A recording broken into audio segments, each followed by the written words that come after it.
Hey guys, Zach Mueller from Metal Couple here, and welcome back to another video. The reason I'm wearing sunglasses is because I got them today, and I just wanted to ask opinions on them. But for the rest of the video, I'm going to leave them off, as they felt a bit jarring.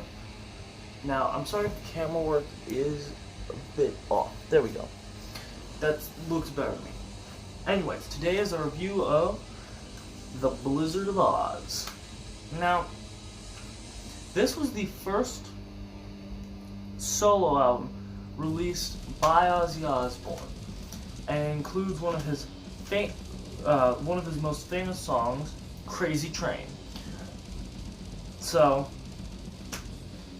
let's get started. The cover.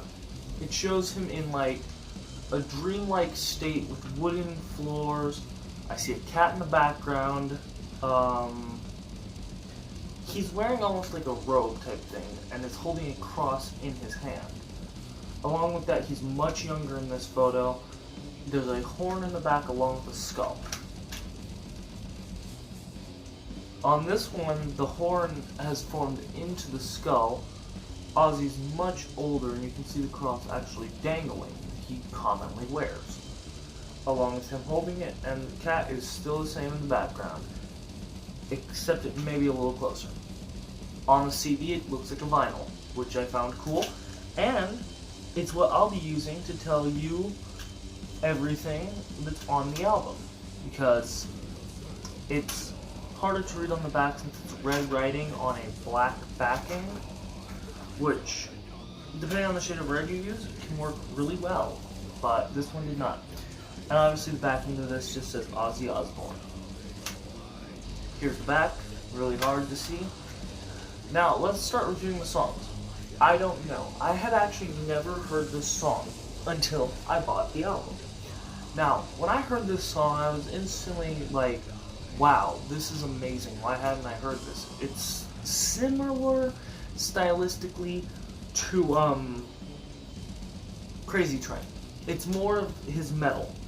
Now, I know this channel is based on metal, but I also like to include metal, rock, punk, goth, and that's about it. That's what I like to do. So yeah, I'll be making an announcement video about everything I plan on doing.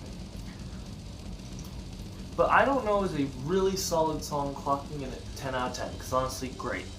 Crazy Train, the most iconic song of this album, and one of Ozzy's most iconic songs. It's really well known, and you've probably heard it once in a movie. I know it was in Megamind, along with Highway to Hell by AC/DC, I think. I want to say it's by AC/DC, I don't remember. But Crazy Train, one of the most iconic songs from this album, and one of the greatest Ozzy songs ever written. 10 out of 10. Goodbye to Romance, a really soft song that was performed really well. It was just very calming, very nice, almost like he's serenading you in a way. D-E-E. D. So, D is just an interlude. It's like, it's just some song, it's just some instruments, and it just sounds really calming and nice.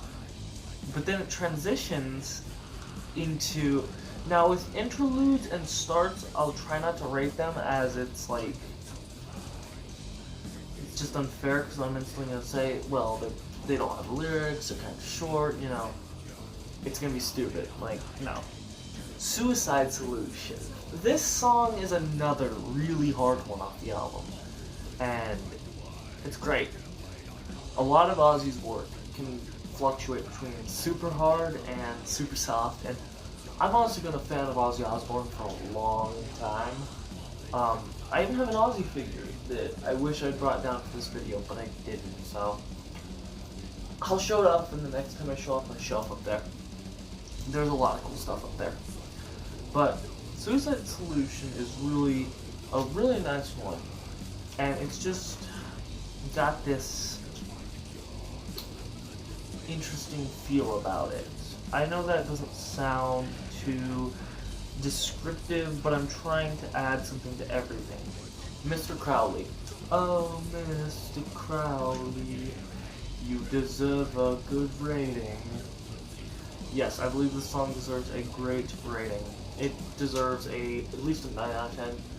But the song can be a bit confusing because you're expecting something a little more hardcore at the beginning, but it becomes soft, which isn't bad, but it's good.